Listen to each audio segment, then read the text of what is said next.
हम तो वो लोग हैं जो जीव में भी शिव देखते हैं। हम वो लोग हैं जो नर में नारायण देखते हैं। हम वो लोग हैं जो नारी तो नारायणी कहते हैं।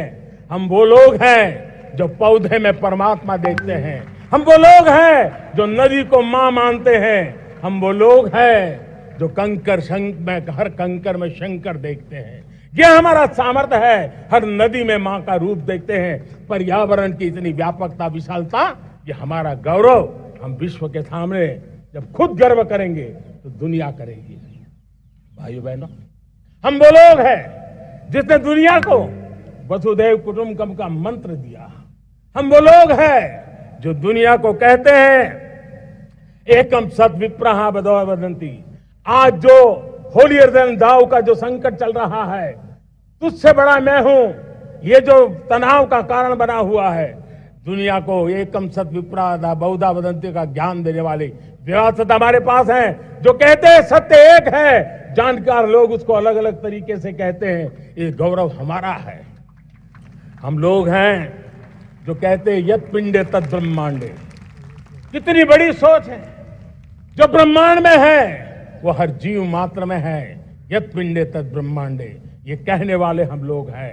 हम वो लोग हैं जिसने दुनिया का कल्याण देखा है। हम जन कल्याण से जग कल्याण के राही रहे हैं। जन कल्याण से जग कल्याण की राह पर चलने वाले हम लोग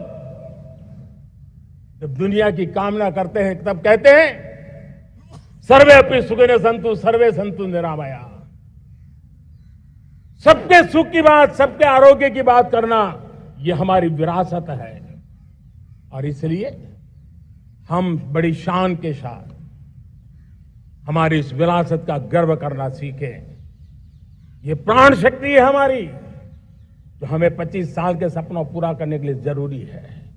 उसी प्रकार से मेरे प्यारे देशवासियों, एक और महत्वपूर्ण विषय है एकता, एकजुटता। इतने बड़े देश को, उसकी विविधता को हमें सेलिब्रेट करना है। इतने पंथ परंपराएं, ये हमारे आन बान शान है। कोई नीचा नहीं, कोई ऊंचा नहीं है, सब बराबर है। कोई मेरा नहीं, कोई पराया नहीं, सब अपने हैं। ये भाव एकता के लिए बहुत जरूरी है। घर में भी एकता की नींव तभी रखी जाती है जब बेटे बेटी एक समान हो। अगर बेटे बेटी एक समान नहीं होंगे तो एकता के मंत्र नहीं गूंज सकते हैं। जेंडर इक्वलिटी हमारी एकता के लिए पहली शर्त। जब हम एकता की बात करते हैं, अगर हमारे एक ही पैरामीटर हो, एक ही मानदंड हो, जिस मानदंड को हम कहें इंडिया फर्स्ट, मैं जो कुछ भी कर रहा हूं, जो भी सोच रहा हूं, जो बोल रहा हूं, इंडिया फर्स्ट के अनुकूल है, एकता का रास्ता खुल जाएगा। दोस्त, हमें एकता से बांधने का वो मंत्र है, हमें इसको पकड़ना है। मुझे पूरा विश्वास है कि हम समाज के अंदर ऊंच नीच के भेदभावों से, मेरे तेरे के भेदभावों से हम सबकी पुजारी बने। श्रमेव जयते कहते हैं हम, श्रमिक का सम्मान, ये हमारा स्वभाव होना चाहिए। लेकिन भाइयों बहनों, मैं लाल किले से मेरी एक पीड़ा और कहना चाहता हूं। ये दर्द मैं कहे बिना नहीं रह सकता। मैं जानता हूं कि शायद लाल किले का विषय नहीं हो सकता है, लेकिन मेरे भीतर का दर्द मैं कहां कहूंगा। देशवासियों के सामने नहीं कहूंगा तो कहां कहूंगा। और वो है,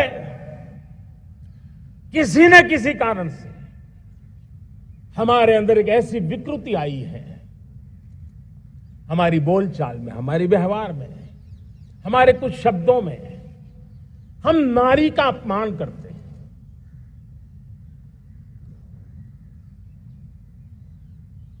क्या हम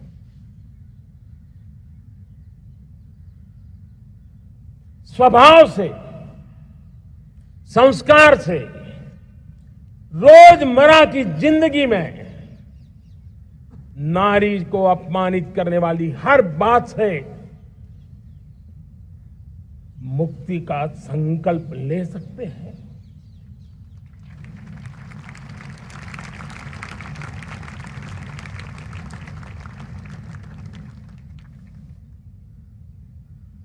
नारी का गौरव, राष्ट्र के सपने पूरे करने में बहुत बड़ी पूंजी बनने वाला है। ये सामर्थ्य मैं देख रहा हूं और इसलिए मैं इस बात का आग्रही हूं। मेरे प्यारे देशवासियों, मैं 5वीं प्राण शक्ति की बात करता हूं और वो 5वीं प्राण शक्ति है नागरिक का कर्तव्य। दुनिया में जिन जिन देशों ने प्रगति की है, जिन जिन देशों ने कुछ अचीव किया है, व्यक्तिगत जीवन में भी जिसने अचीव किया है, कुछ बातें उभर करके सामने आती हैं। एक, अनुशासित जीवन। दूसरा, कर्तव्य के प्रति समर्पण।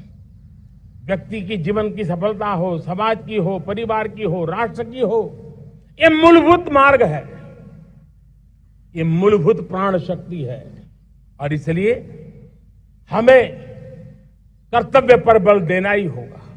यह शासन का काम है कि बिजली 24 घंटे पहुंचाने के लिए प्रयास करे, लेकिन ये नागरिक का कर्तव्य है कि जितनी ज्यादा यूनिट बिजली बचा सकते बचाएं। हर खेत में पानी पहुंचाना सरकार की जिम्मेवारी है, सरकार का प्रयास है, लेकिन पर ड्रॉप मोर क्रॉप, पानी बचाते हुए आगे बढ़ना, मेरे हर खेत से आवाज उठनी चाहिए।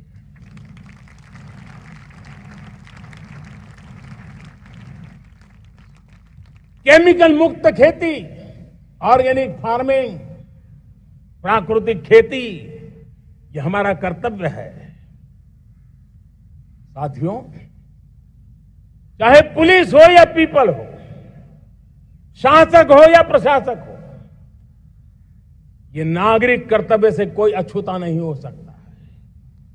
हर कोई अगर नागरिक के कर्तव्यों को निभाएगा तो मुझे विश्वास है कि हम इच्छित लक्ष्य को प्राप्त करने में समय से पहले सिद्धि प्राप्त कर सकते हैं। मेरे प्यारे देशवासियों,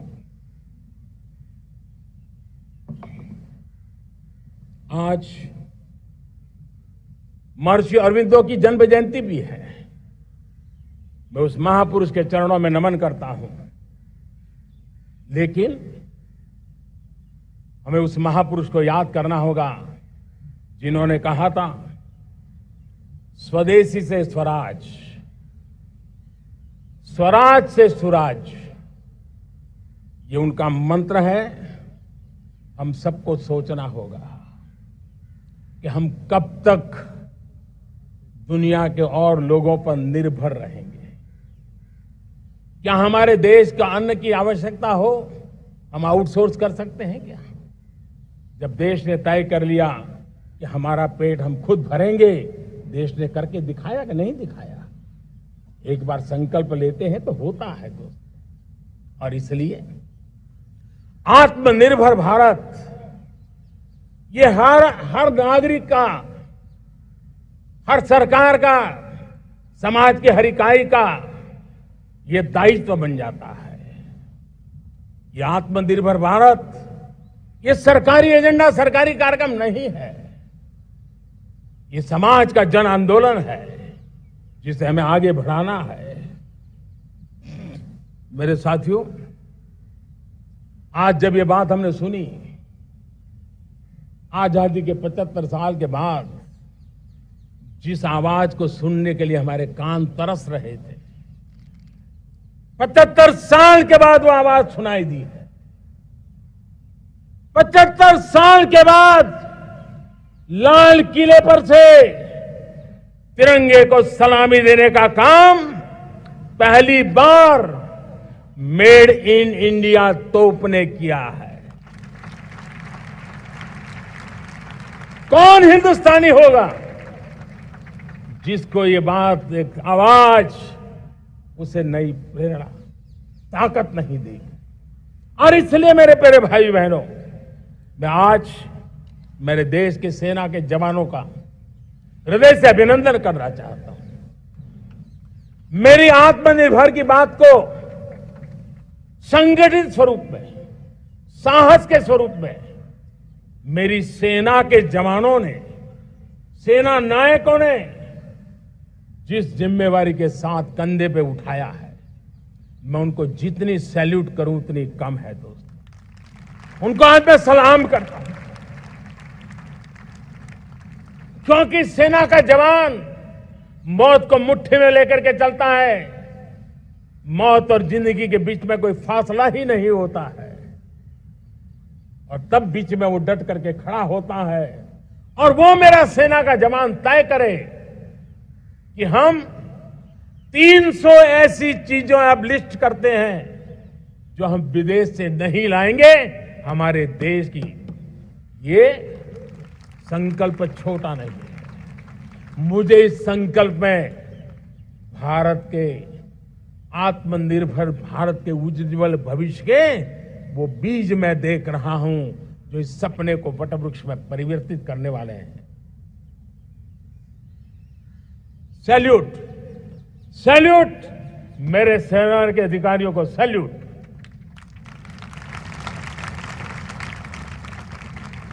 मैं आज मेरे छोटे छोटे बालकों को, 5 साल 7 साल की आयु के बालक, उनको भी सैल्यूट करना चाहता हूं, उनको भी सलाम करना चाहता हूं। जब देश के सामने चेतना जगी, मैंने सैकड़ों परिवारों से सुना है, 5-5, 7 साल के बच्चे घर में कह रहे हैं कि अब हम विदेशी खिलौने से नहीं खेलते। 5 साल का बच्चा घर में विदेशी खिलौने से नहीं खेलेंगे। ये जब संकल्प करता है ना, तब आत्मनिर्भर भारत उसकी रगों में दौड़ता है। आज देखिए, पीएलआई स्कीम 1 लाख करोड़ रुपया दुनिया के लोग हिंदुस्तान में अपना नसीब आजमाने आ रहे हैं, टेक्नोलॉजी लेकर के आ रहे हैं, रोजगार के नए अवसर बना रहे हैं। भारत मैन्युफैक्चरिंग हब बनता जा रहा है, आत्मनिर्भर भारत की बुनियाद बना रहा है। आज इलेक्ट्रॉनिक गुड्स मैन्युफैक्चरिंग हो, मोबाइल फोन का मैन्युफैक्चरिंग हो, आज देश बहुत तेजी से प्रगति कर रहा है। जब हमारा ब्रह्मोस दुनिया में जाता है, कौन हिंदुस्तानी होगा जिसका मन आसमान को न छूता होगा। दोस्तों, आज हमारी मेट्रो कोचेज, हमारी वंदे भारत ट्रेन विश्व के लिए आकर्षण बन रहा है। मेरे प्यारे देशवासियों, हमें आत्मनिर्भर बनना है हमारे एनर्जी सेक्टर में। हम कब तक एनर्जी के सेक्टर में किसी और पर डिपेंडेंट रहेंगे? और हमें सोलार का क्षेत्र हो, विंड एनर्जी का क्षेत्र हो, रिन्यूएबल के और भी जो रास्ते हो, मिशन हाइड्रोजन हो, बायोफ्यूल की कोशिश हो, इलेक्ट्रिक व्हीकल पर जाने की बात हो, हमें आत्मनिर्भर बन करके इन व्यवस्थाओं को आगे बढ़ाना होगा। मेरे प्यारे देशवासियों, आज प्राकृतिक खेती भी आत्मनिर्भर का एक मार्ग है। फर्टिलाइजर से जितनी ज्यादा मुक्ति, आज देश में नैनो फर्टिलाइजर के कारखाने की नई आशा लेकर के आए हैं। लेकिन प्राकृतिक खेती, केमिकल फ्री खेती आत्मनिर्भर को ताकत दे सकती है। आज देश में रोजगार के क्षेत्र में ग्रीन जॉब के नए नए क्षेत्र बहुत तेजी से खुल रहे हैं। भारत ने नीतियों के द्वारा स्पेस को खोल दिया है। ड्रोन की बहुत दुनिया में सबसे प्रगतिशील पॉलिसी लेकर के आए हैं। हमने देश के नौजवानों के लिए नए द्वार खोल दिए हैं। मेरे प्यारे भाइयों बहनों, मैं प्राइवेट सेक्टर को भी आह्वान करता हूं, आइए हमें विश्व में छा जाना है। आत्मनिर्भर भारत का यह भी सपना है कि दुनिया को भी जो आवश्यकताएं हैं उसको पूरा करने में भारत पीछे नहीं जाएगा। हमारे लघु उद्योग हो, सूक्ष्म उद्योग हो, कुटीर उद्योग हो, जीरो डिफेक्ट, जीरो इफेक्ट हमें उस करके हमें दुनिया में जाना होगा। हमें स्वदेशी पर गर्व करना होगा। मेरे प्यारे देशवासियों, हम बार बार लाल बहादुर शास्त्री जी को याद करते हैं। जय जवान जय किसान का उनका मंत्र आज भी देश के लिए प्रेरणा है। बाद में अटल बिहारी वाजपेयी जी ने जय विज्ञान कह करके उसमें एक कड़ी जोड़ दी थी और देश ने उसको प्राथमिकता दी थी। लेकिन अब अमृतकाल के लिए एक और अनिवार्यता है और वो है जय अनुसंधान। जय जवान जय किसान जय विज्ञान जय अनुसंधान, इनोवेशन। और मुझे मेरे देश की युवा पीढ़ी में भरोसा है। इनोवेशन की ताकत देखिए। आज हमारा यूपीआई, भीम, हमारा डिजिटल पेमेंट, फिनटेक की दुनिया में हमारा स्थान आज विश्व में रियल टाइम 40% अगर डिजिटल फाइनेंशियल का ट्रांजैक्शन होता है तो मेरे देश में हो रहा है। हिंदुस्तान ने ये करके दिखाया है। मेरे प्यारे देशवासियों,